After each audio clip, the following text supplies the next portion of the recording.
Ouvir imagens com Gisele Beigelman.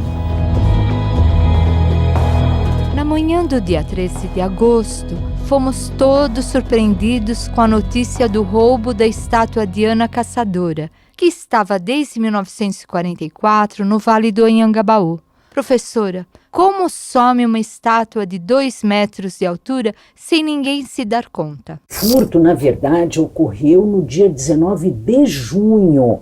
É o que se presume.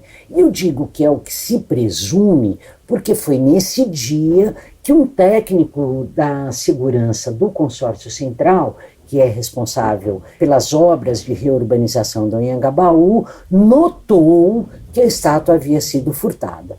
Duas coisas chamam a atenção nesse caso. A primeira é como some uma estátua de 2 metros de altura de um canteiro de obras sem que ninguém perceba. E a segunda pergunta me vem de uma constatação, assim, vamos dizer, meio empírica, porque nos comentários das pessoas na internet era comum a observação: não me lembro dessa estátua.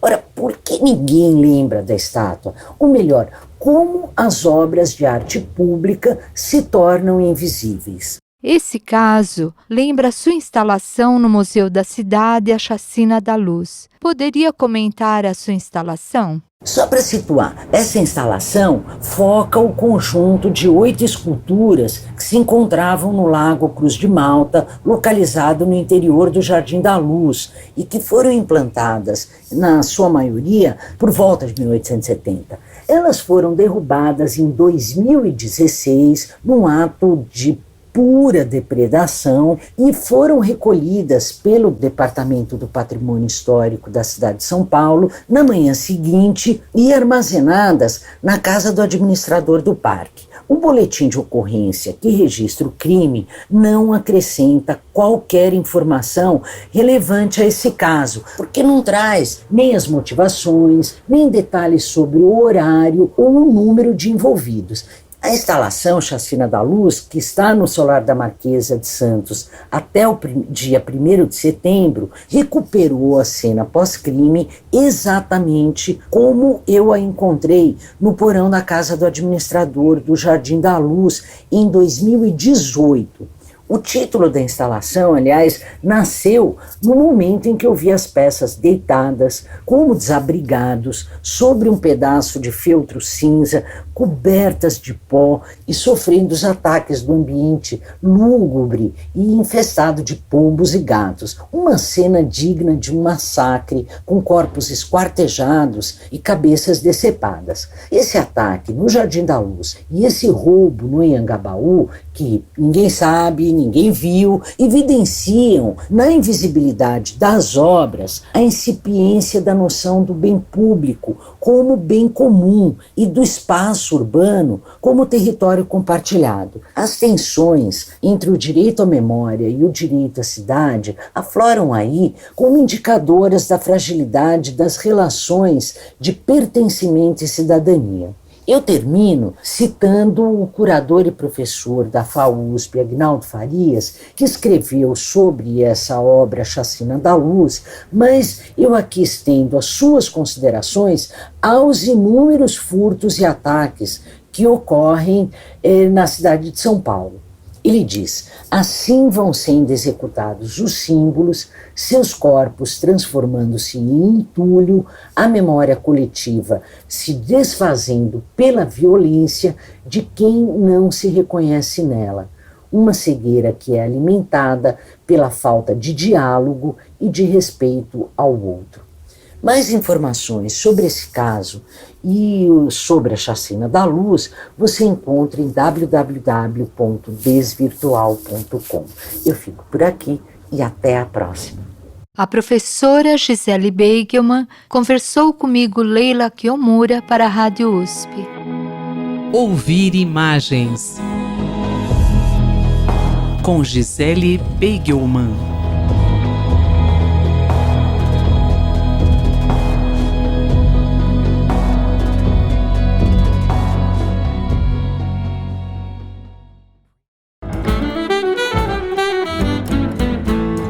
Economia, por Gilson Schwartz.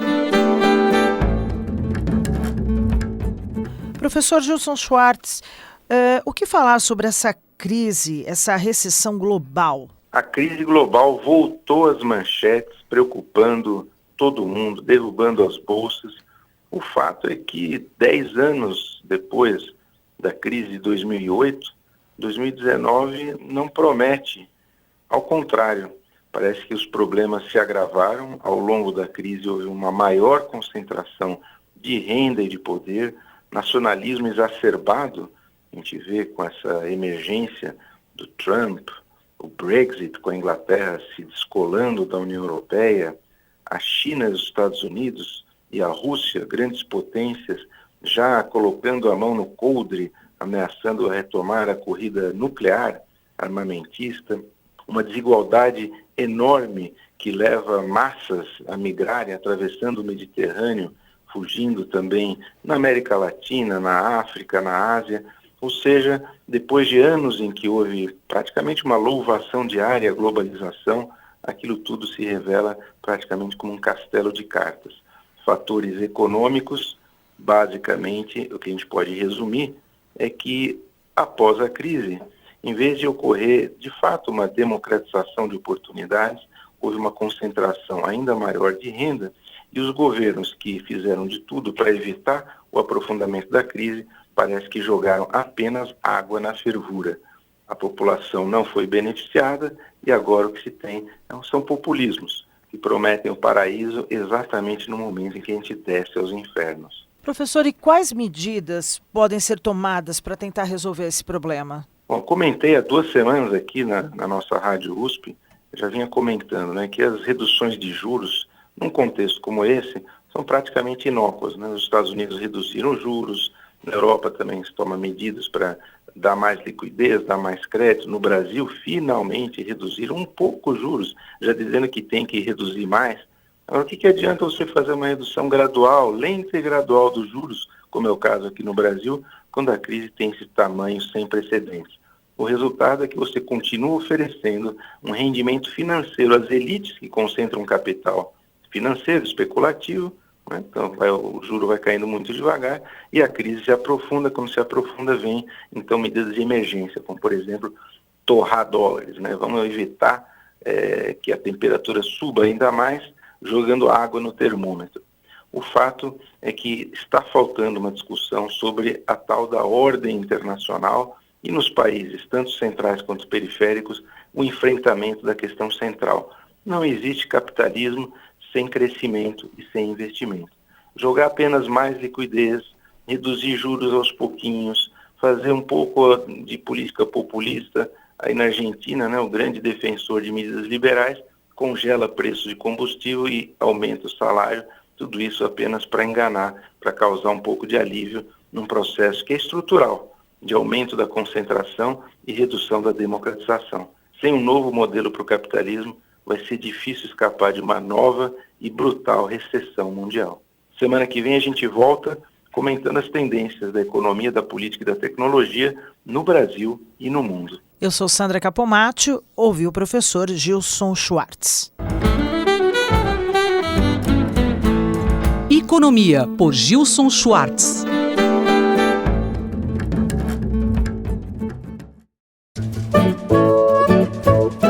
Horizontes do Jornalismo,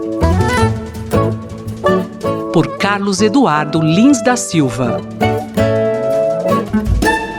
Professor Carlos Eduardo, recentemente o The New York Times sofreu intensas críticas por conta de uma manchete na edição impressa considerada favorável ao presidente Trump após os tiroteios em massa que ocorreram nos Estados Unidos. Por conta disso, o jornal resolveu alterar o título na segunda edição. Como o senhor analisa esse caso? É mais uma demonstração do poder crescente que as audiências têm sobre os veículos jornalísticos. O que aconteceu é o que tem ocorrido com alguma frequência em diversos países, em diversos jornais e revistas, de grupos de leitores que se organizam para protestar ou contra um título, ou uma reportagem, ou uma linha editorial em relação a algum assunto e conseguem vocalizar essa sua posição de uma forma cada vez mais potente e, com isso, acabam influenciando a própria linha editorial do jornal. Isso, em princípio, é uma coisa positiva que deve ser saudada como uma presença mais marcante daquele que, afinal, é o cliente, é o dono final da informação. No entanto, deve-se levar em consideração também a possibilidade de que grupos que não são representativos efetivamente do leitorado, do público e muito menos da sociedade, conseguirem fazer ações de pressão artificiais, por meio de trolley, por meio de robô, e isso pode deturpar a real percepção do que o público realmente quer que o jornal faça. Também deve-se levar em consideração que o jornal, com frequência, ou pelo menos de vez em quando, tem o dever mesmo de afrontar a opinião da maioria dos leitores, mesmo quando essa maioria está legitimamente expressada. Outro ponto que foi levantado nesse caso é a questão do foco das mídias nas plataformas digitais e como as edições impressas já não são mais tão importantes. No Times, por exemplo, desde 2015 que não se faz mais reuniões de fechamento de capa. O senhor acredita que isso também é um problema? Isso também é uma situação que a tecnologia tem imposto aos veículos impressos. De fato, edições digitais são as mais lidas atualmente e, portanto, são as mais importantes. Só que, de novo, é preciso levar em consideração que não é porque elas são as mais importantes e porque é mais fácil modificá-las ao longo de um período qualquer, ao longo de um dia, ao longo de uma manhã, que os jornais devem se alterar a partir da manifestação de grupos expressivos de leitores. Tanto porque eles podem não ser tão expressivos como parecem, porque podem ser artificialmente manipulados, como porque, às vezes, o jornal pode simplesmente não estar errado. Nesse caso específico, eu acho que a manchete do New York Times não era uma manchete incorreta. Era uma manchete que refletia acertadamente as palavras que o presidente Trump tinha dito na véspera ao ler um discurso em teleprompter. E é preciso levar em consideração também de que no jornalismo os fatos devem estar acima das opiniões sempre. E no ambiente polarizado em que se vive nos Estados Unidos e, por sinal, também no Brasil, entre pessoas que são a favor e pessoas que são contra os dois presidentes, o americano e o brasileiro, nesse clima, muitas vezes um grande número de leitores, de membros da audiência, querem que as opiniões se sobreponham ao fato. No caso específico, o título era de um texto noticioso, portanto, um texto que devia se ater principalmente à descrição dos fatos que ocorreram. Eu não acho que tenha havido erro no título e acho que o New York Times errou sim ao ter mudado o título por pressão de uma parte de seus leitores. O jornalista e professor Carlos Eduardo Lins da Silva, colunista da Rádio USP, conversou comigo, Márcia Blasques. Horizontes do Jornalismo, por Carlos Eduardo Lins da Silva.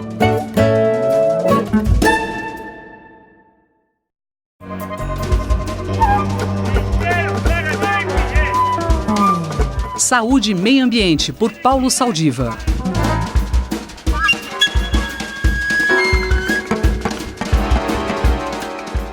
Bom dia, professor Saldiva.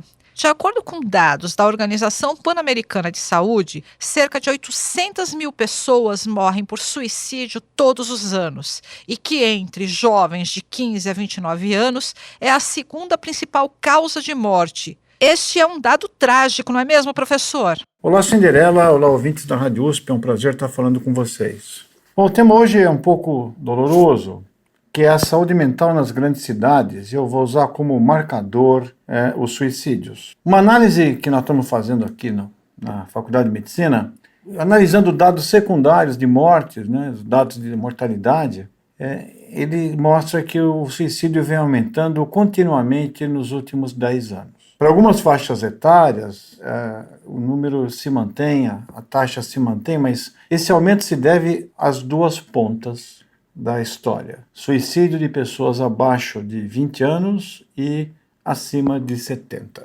Quem mais aumentou foi o suicídio dos jovens, mais precisamente 3 vezes na última década.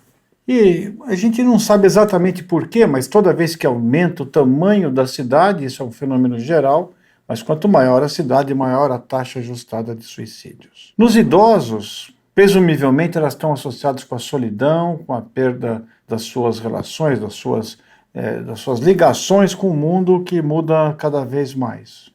Mas o que faria uma pessoa abaixo de 20 anos acabar com a própria vida, perder o interesse em viver? Tem tantas teorias que provavelmente nenhuma explica tudo, mas sim é um assunto que precisa ser estudado. Aparentemente, a falta, digamos, de uma identidade, de um propósito, de uma vinculação maior com um projeto, com um objetivo, faça parte desse vazio existencial. Há também uma violência enorme no mundo expandido social do jovem de hoje, que esse mundo não é mais composto por amigos, por familiares, mas numa extensa rede social, eletrônica, que pode emitir conceitos e julgamentos extremamente críticos, violentos, e ajudar para que a gente não tenha, digamos, um jovem possa se sentir perdido frente a uma situação onde ele esteja envolvido. O que leva um jovem a cometer suicídio, professor, já que tem um futuro pela frente? A dificuldade talvez de achar um emprego ou de achar um sentido no mundo cada vez mais complicado.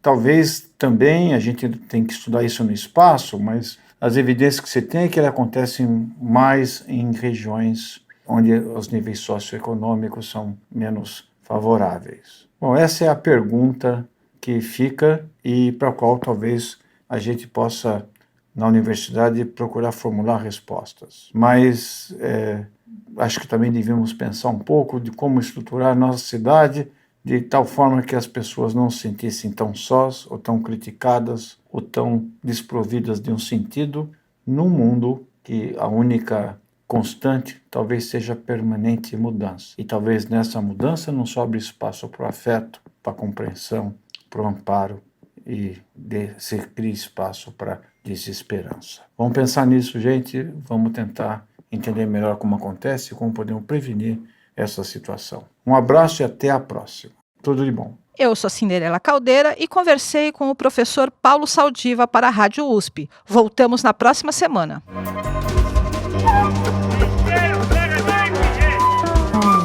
Saúde e Meio Ambiente, por Paulo Saldiva.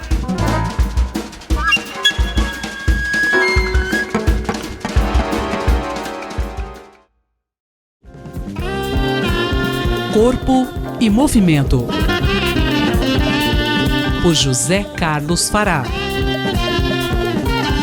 Um estudo feito na Finlândia com homens entre 42 e 60 anos mostrou que há relação entre o bom humor, o bem-estar e a prática da atividade física. O trabalho indica que pessoas que praticam regularmente a atividade física têm uma visão mais otimista da vida e que a falta de esperança pode aumentar efeito do sedentarismo, doenças cardíacas e risco de morte.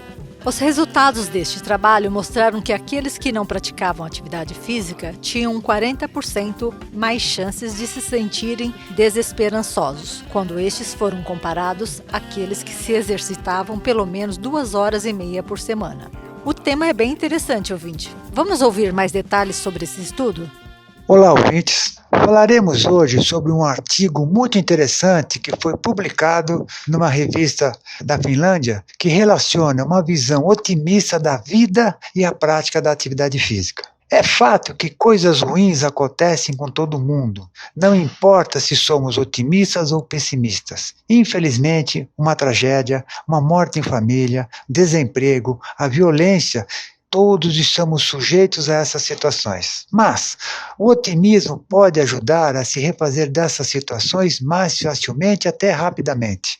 Segundo esse estudo publicado na revista Public Health, diz que pessoas que praticam exercícios físicos têm uma visão mais otimista da vida. De acordo com esses pesquisadores, a falta de esperança pode aumentar o efeito do sedentarismo na doença cardíaca e no risco de morte. O estudo também foi realizado na Finlândia, como já disse, e entrevistaram mais de 2.400 homens com idades entre 42 e 60 anos sobre o seu humor e o nível de atividades físicas. Os resultados mostraram que aqueles que não praticam atividade física tinham até 40% mais propensão de se sentirem sem esperança, comparados àqueles que se exercitavam pelo menos 2 horas e meia por semana, que é muito pouco. Os participantes que apresentaram mais altos níveis de desesperança tinham características mais pronunciadas da síndrome metabólica associada a sintomas que aumentam o risco de doença cardíaca e também da diabetes tipo 2.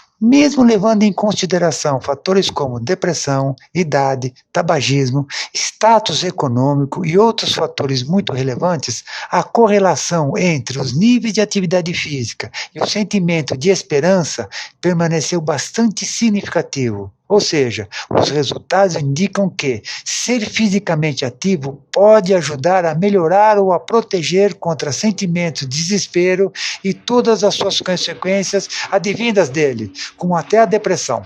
Este é José Carlos Fará, falou comigo, Ivanir Ferreira, para a Rádio USP. Anote aí, se você tiver alguma dúvida ou queira mandar alguma sugestão para essa coluna, envie um e-mail para ouvinte@usp.br, aos cuidados do professor Fará. Corpo e Movimento, por José Carlos Fará.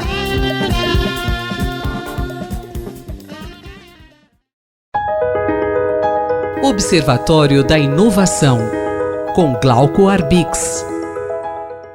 Bom dia, professor Glauco. Fake news continua sendo o tema mais comentado em toda a sociedade mundial, mas parece que temos uma boa notícia para começar a quebrar esta onda, não é mesmo, professor? Bom dia, ouvintes da Rádio USP. Bom dia, Cinderela. Vejam vocês que as fake news, as notícias que são falsas ou deformadas, ou meia-verdades que se transformam em verdades inteiras, elas estão exatamente desafiando a imaginação e queimando as pestanas de planejadores públicos, governantes, políticos, cientistas pelo mundo afora. Descobriram, não há muito remédio que resolva a situação, mas houve uma tentativa agora bastante interessante. Foi lançado um jogo nos Estados Unidos e na Europa chamado Bad News, notícias ruins, notícias negativas, que funciona como uma forma de aprendizagem contra as fake news. O joguinho é simples, ou seja,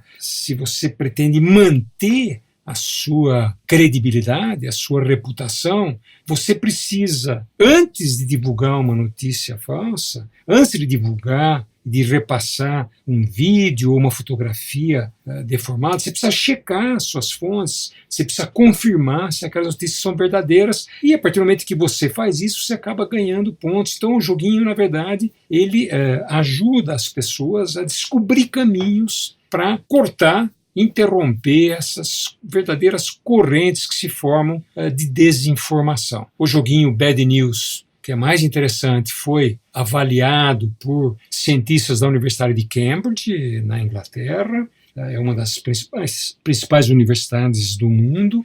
E os cientistas, eles confirmaram que aqueles que praticam o joguinho, que se utilizam desse instrumento, têm 21% a mais de possibilidade de rejeitar a fake news. Ou seja, ao utilizar o joguinho, a gente, veja, não se vacina contra fake news, mas a gente se educa e aprende a rejeitar a maneira como as fake news são veiculadas pelas redes o tempo todo, dia e noite, 24 horas por dia, ao longo da semana, ininterruptamente. Professor, utilizar um game para essa questão é uma boa iniciativa para quebrar esse acúmulo de notícias falsas? Isso é super interessante. Os games já são instrumentos ligados aos sistemas educacionais já há muito tempo, desempenham um papel extremamente importante e agora eles entram para ajudar a interromper o ciclo de fake news, que não somente distorce e ofusca as noções de verdade, de mentira, do falso e verdadeiro, como também atinge fundamentos da nossa sociedade, como, por exemplo, as fake news burlam o sistema democrático, elas burlam a maneira como as pessoas são eleitas ou as propostas são formuladas, enganando incautos, enganando pessoas de bem, enganando pessoas muitas vezes bastante preparadas, dada a sofisticação das tecnologias utilizadas. Está aí uma proposta, uma sugestão simples, que se somam a uma dezena, centena de meios no jornalismo sério, nas redes de televisão, que na verdade procuram o tempo todo combater a maneira distorcida com que se tenta convencer ou enganar ou burlar a vida das pessoas, interrompendo e ofuscando a verdade. Mais informações sobre inovação estão disponíveis no site Observatório da Inovação do Instituto de Estudos Avançados da USP, oic.nap.usp.br. Eu sou Cinderela Caldeira e conversei com o professor Glauco Arbix para a Rádio USP. Até a próxima semana. Observatório da Inovação, com Glauco Arbix.